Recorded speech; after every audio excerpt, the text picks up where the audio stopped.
Aloha and warm greetings from the government and the people of Tuvalu. I wish to convey my sincere appreciation to the government and the people of Colombia and the city of Santa Marta for the warm hospitality being accorded to me and my delegation. At the outset, I congratulate the co-chairs of the first international conference on transitioning away from fossil fuels for their steadfast commitment in bringing this possibility to an achieving milestone. Tuvalu is like any other small island developing states, is dependent on fossil fuel for development. In fact, it is also a country that have been consistently committed to limit its dependency on fossil fuels through engaging in renewable energy. We understand it all, the adverse impact of climate change that threatens the well-being and the livelihoods of people of Tuvalu as a result of elevated greenhouse gas emissions. These have been the driving force behind Tuvalu's commitment to engage in every possible discussions that aims to deliver the immediate solutions required. We are not gathered here today because we lack knowledge. We are here because we lack action, because we lack the will. For years, the international climate negotiations have circled around fossil fuels without directly confronting the core issues phasing out of fossil fuels.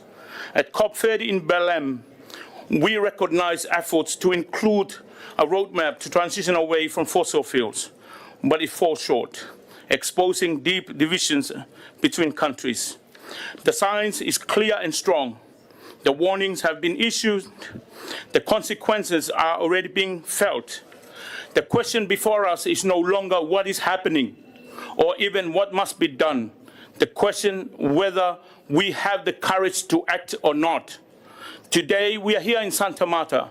Committed countries are gathered to identify possibilities that can enable solutions to transition away from fossil fuels. Tuvalu reaffirms its commitment to be part of the deliberations that focus on accelerated effort to advance the momentum toward an orderly, just, and fair transition away from fossil fuels. This moment in history calls to mind the story of Noah. A warning was given. Some listened, many did not. And history remembers the cost of that hesitation. But unlike that story, we do not have the excuse of ignorance.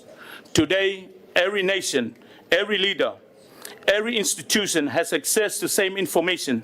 The difference now is not knowledge, it's the will to act.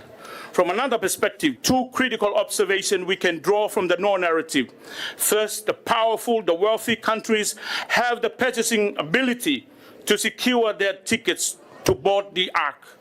Second, the poor depends on the powerful who control the market ideologies to decide who receives the ticket and who does not.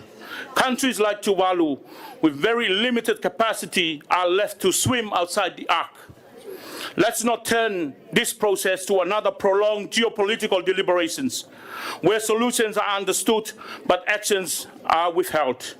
Joint efforts of willing should lead the way to accelerate the momentum to deliver practical solutions. We must immediately act to tackle the pain. Thank you.